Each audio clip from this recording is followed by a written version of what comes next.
Chapin had a trailer stolen from his place there on 16, and it went over to York County, and they took it as evidence, and before he could pick it up, he had to pay for the private storage someplace.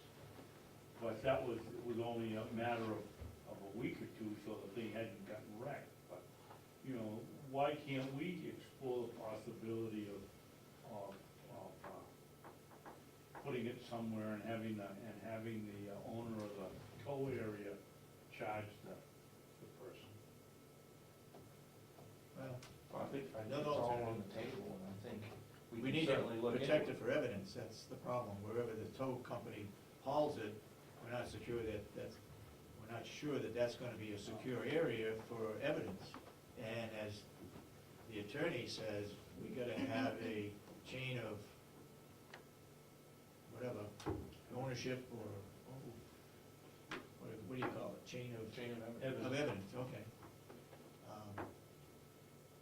So,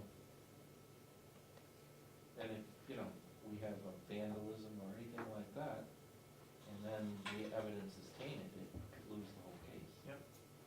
So that's just not a situation we want to be in. Well, we've been there 10 years. I was gonna 12 say, years. it's been going How on. many times have we had a case thrown out of court because the car was vandalized? I'm guessing zero.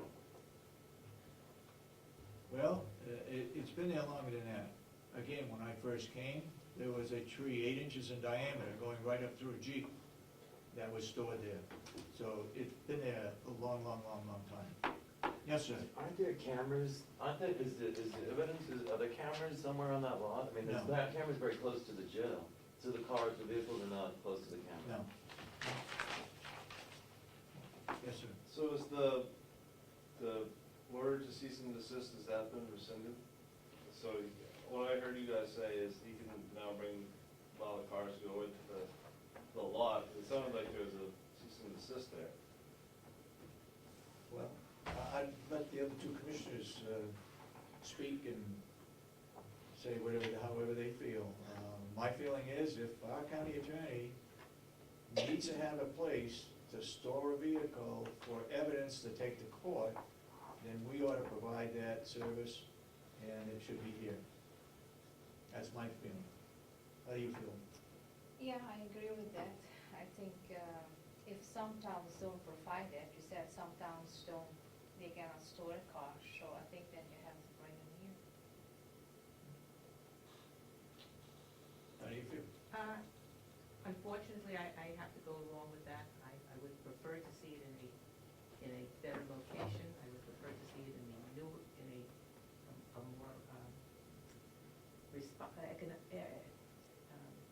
ecology-minded location where it wouldn't be seeping in, but for the time being, we'll have to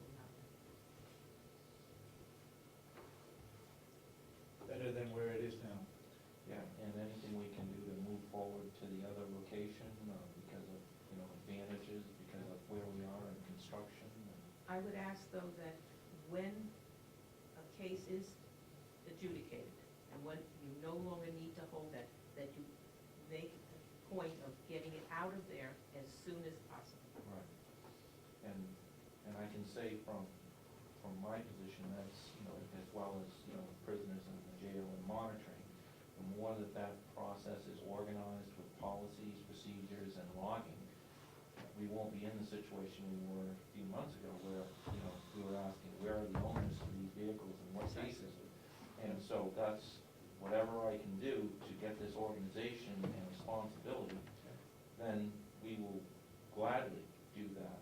And as far as these chiefs, Commissioner, as far as these chiefs going to their delegate members, I was at the chiefs meeting this morning. They were willing to all come in here today, if necessary, of the serious nature of that, and I thought better of it, that you didn't need to be bombarded by them.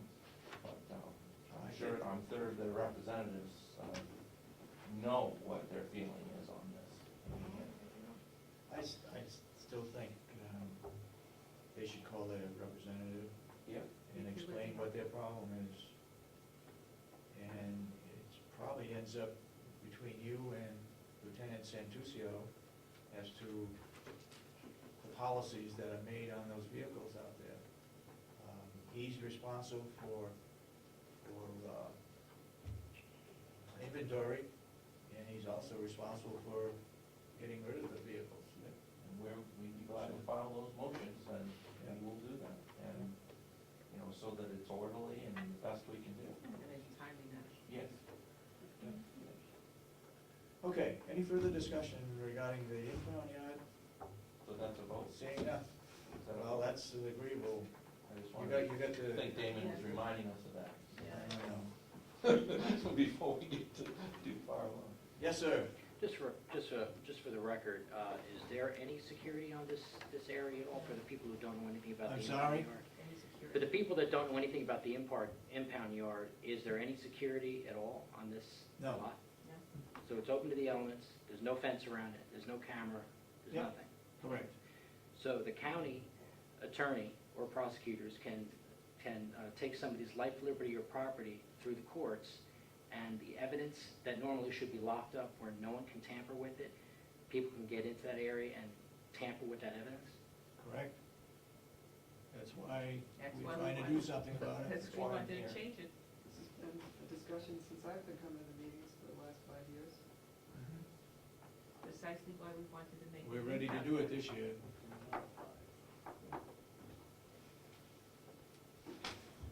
Okay. Yes, sir. What do some of the other counties actually do, the other counties? Do they have their own yards and stuff? I guess I'm not familiar with I it. don't know, I understand that some, in some counties, each of the, police departments house their own, and in fact, even in this county, there are some police departments that house their own. Yes. You go to a monthly county association meeting or something like that, quarterly, why don't you ask the other commissioners what they do? We can do that. Yeah. Okay, why don't you? We will. Okay. We'll make a phone call and have. I think have that's a them do really survey. valid point that Ed just made. Everybody's gotta have the same problem. True. Yes. It's just an opinion, but I don't think taxpayers would mind paying for an impound yard, especially when one of the counties, I believe it's a constitutional requirement, is to properly, use the judicial system. So that should be something that shouldn't even be a question. I mean, imagine leaving evidence out in the street that you found. I mean, you can't do that in court. Precisely what we said. Yeah. I mean, for both sides, the We're talking prosecutor to and the the choir. defense. I hope your microphone's on. That's precisely what we thought was in the budget. But this is going on for how long? Because the cars are there, they are like rusted, Been so. years and years and years. So this has been going on for a very long Since time. since the Beeford was eliminated, the cars moved in. I can't believe those cases are even pending. When was the Beeford eliminated? Okay, we probably had enough discussion. We got other people. You got anything else, Tom? Is that a vote, Commissioner? Yes. It's a census of opinion that you can, and the sheriff can, as cars that you need for evidence, and continue to use, we're not gonna put it anyplace else, so until we get moving on this over here, we put them back in the Calgon. Okay? Okay, and as soon as you have any progress on finding You'll other be the first to departments or know. the legality of that, I'd be glad to sit right back down and You'll be the Okay. first to know. do anything I can. Yes, do. Ed? Yeah, I just had one final suggestion, is that temporarily, before any monies are appropriated to fix the situation, is that I would think that you could buy a tarp, wrap the evidence in a tarp, and seal it We to have to buy make sure 14 that no of them. one, pardon? We have to buy 14 of them. Something has to be done temporarily. You can't wait a week. During that week, that evidence is being destroyed. I think what we need to do is put them on the new vehicles that come in from now on. The old ones, including that nice motorcycle that's over there. So And, Commissioner, can I speak with the sheriff and have them start to Yeah. draft policies for that Sure. purpose? Because I think that's absolutely essential. Have them draft up some policies and let us review them. All right, Great. Thank you. All right, thank you. Sandy McKenzie, sorry to keep you waiting too. Only running.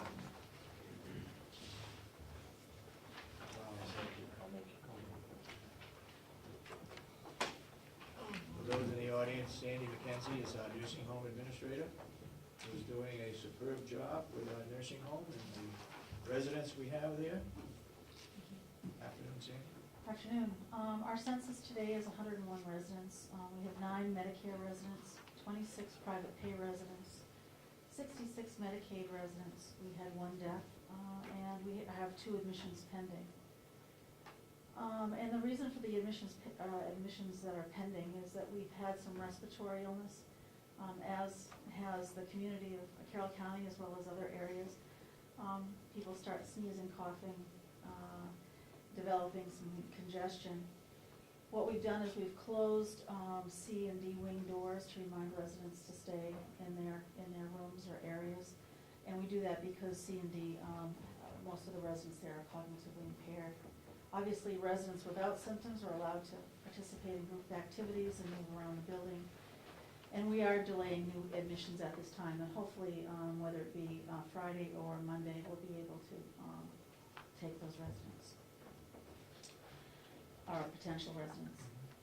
Certificate of need, annual report was completed and submitted, and I gave Kathy Gary a copy of that report for anyone's review. Life safety and clinical inspections for the new building.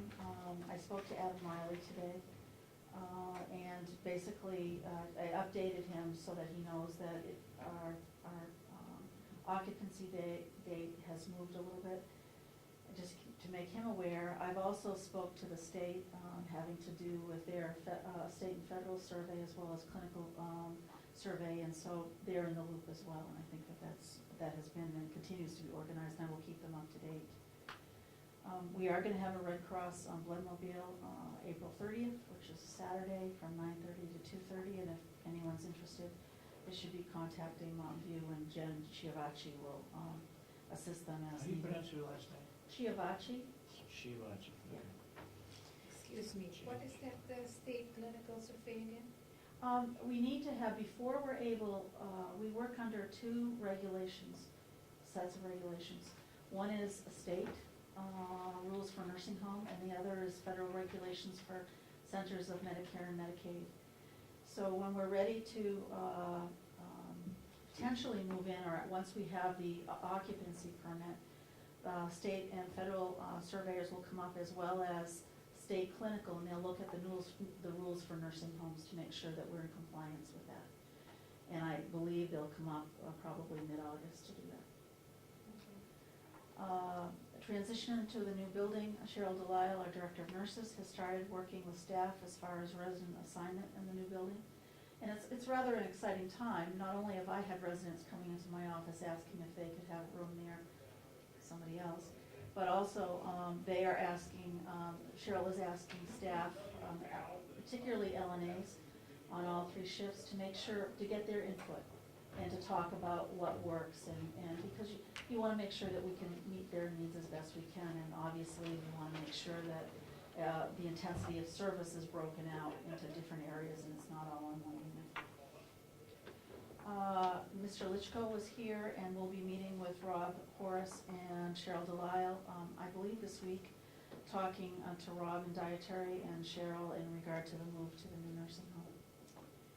And I think you've probably covered the naming and anything else that's happened this week having to do with our meetings. Okay, anybody got any questions? Yeah, I have a question. Every time I sign a check for fresh cut flowers, are you ordering every time fresh flowers for the nursing home? We order flowers, the dietary department, Rob Horace orders flowers, and I believe the flowers last about 2.5 weeks. And basically they're in vases for the residents at the nursing home. And that's just a few flowers in a vase at their table to make it a home-like environment. We have had a special Easter arrangements that have been donated over the past few weeks, so we haven't been ordering any flowers. And I do not believe that that will be a tradition that we pass on when we go into the new facility, because it's a more home-like environment. Right now, it's rather a sterile kind of area.